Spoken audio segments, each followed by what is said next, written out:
Our channel మా ఇంటి రుచులు. నేను మీ స్మార్ట్ విజయ. ఈరోజు నేను కందనకాయలు లివర్ ఫ్రై అయితే చేస్తానండి. కందనకాయలు లివర్ ఫ్రైకి కావాల్సిన పదార్థాలు, తయారీ విధానం ఎలాగో చూద్దాము.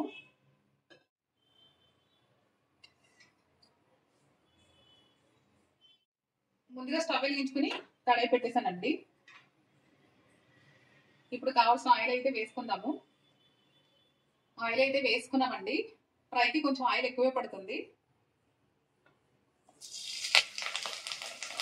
ఇప్పుడు కరివేపాకు, ఉల్లిపాయలు, పచ్చిమిర్చి కూడా వేసి ఫ్రై చేసుకోవాలి.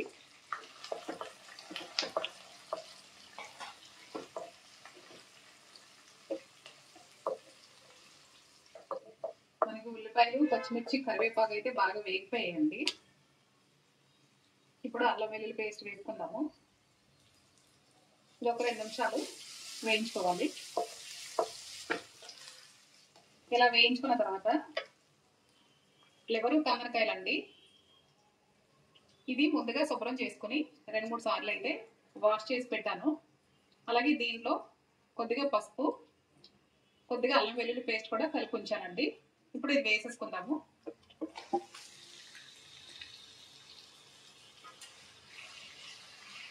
వేసుకుని ఒకసారి బాగా కలిపి మూత పెట్టి ఒక 10 నిమిషాలు అయితే ఫ్రై చేసుకోవాలి.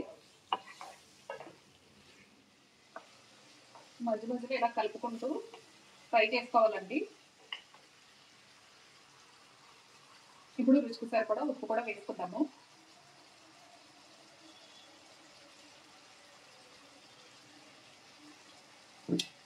వేసి ఒకసారి బాగా కలిపేసి మూత పెట్టేసుకున్నామండి.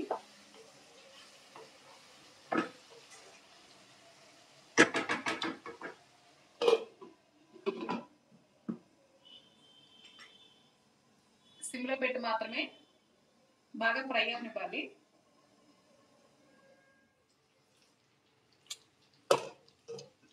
పది నిమిషాలు అయితే అయ్యిందండి. ఇలాగ బాగా ఫ్రై అయినప్పుడు కారం వేసుకుందాము. మీరు తినేదాన్ని బట్టి కారం వేసుకోండి. కారం వేసుకుని బాగా కలుపుకోవాలండి. ఇలా కలిపి మరొక 5 నిమిషాలు అయితే మూత పెట్టి మగ్గనిద్దాము.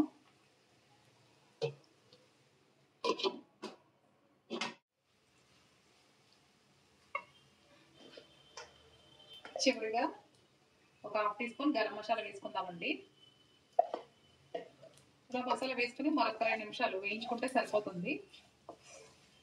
చాలా సింపుల్గా చాలా చాలా టేస్టీగా ఉండే లివర్ కందనకాయలు ఫ్రై అయితే మనకు రెడీ అయిపోతుందండి. ఈ రెసిపీ మీకు కూడా నచ్చుతుందని అనుకుంటున్నాను. నచ్చితే లైక్ చేయండి, షేర్ చేయండి, కామెంట్ చేయండి ఫ్రెండ్స్. చూసారు కదండి, ఎంతో టేస్టీగా ఉండే కందనకాయలు లివర్ ఫ్రై అయితే రెడీ అయిపోయిందండి. స్టవ్ ఆఫ్ చేసేసుకుంటున్నాను. దీన్ని మనం సింపుల్గా గార్నిష్ చేసి అయితే చూపిస్తాను. చూసారు కదా ఫ్రెండ్స్, ఇలా ఉల్లిపాయ, నిమ్మకాయ, పచ్చిమిర్చి, కరివేపాకుతో గార్నిష్ చేసుకుంటే టేస్ట్ అయితే చాలా చాలా బాగుంటుందండి.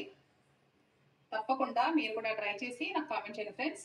నా ఛానల్ని ఫస్ట్ టైం చూసినట్టయితే సబ్స్క్రైబ్ చేయండి. Thanks for watching. మరొక రెసిపీతో మళ్ళీ మీ ముందుకు వస్తాను. Bye friends.